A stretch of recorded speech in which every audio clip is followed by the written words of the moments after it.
Madame, Monsieur, bonjour et merci de nous rejoindre sur RTI 1.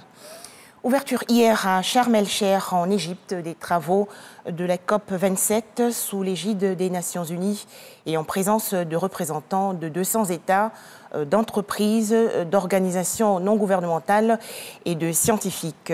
À noter que la Côte d'Ivoire est représentée par son vice-président de la République, Timoko Méliès Koné, qui représente le chef de l'État, Alassane Ouattara. COP27 à Sharm el-Cheikh, ville balnéaire de l'Égypte, au cours du sommet présidentiel qui se tient aujourd'hui. La Côte d'Ivoire va faire une déclaration générale sur la problématique du climat ainsi que des déclarations spécifiques lors de sessions thématiques.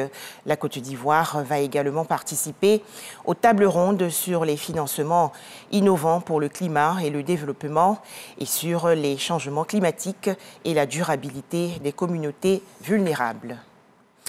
Autre actualité, la lutte contre les violences faites aux enfants en Côte d'Ivoire. Dans le cadre des campagnes de sensibilisation, l'UNICEF et le ministère de la Femme, de la Famille et de l'Enfant organisent un concert le 20 novembre prochain lors de la Journée mondiale de l'enfant.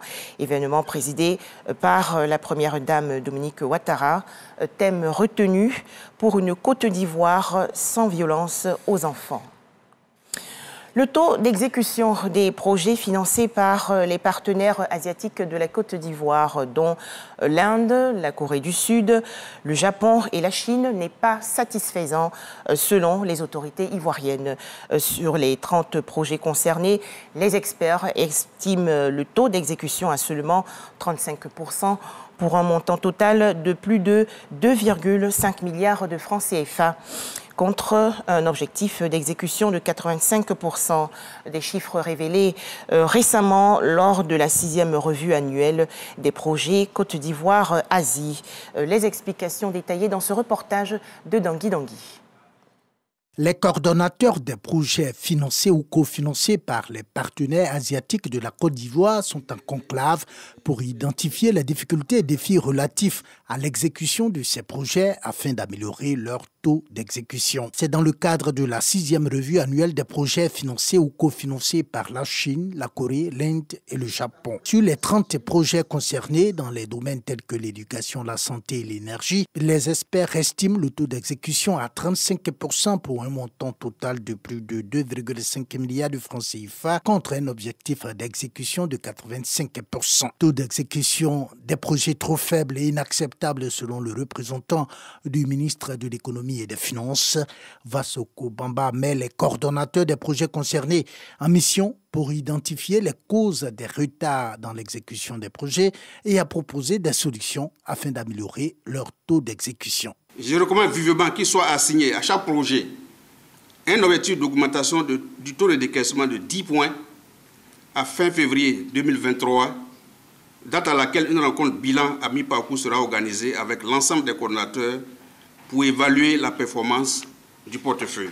Selon le directeur de cabinet adjoint du ministre de l'économie et des finances, la quasi-totalité des 30 projets financés par les partenaires asiatiques de la Côte d'Ivoire figure dans le PND, Plan national de développement 2021-2025.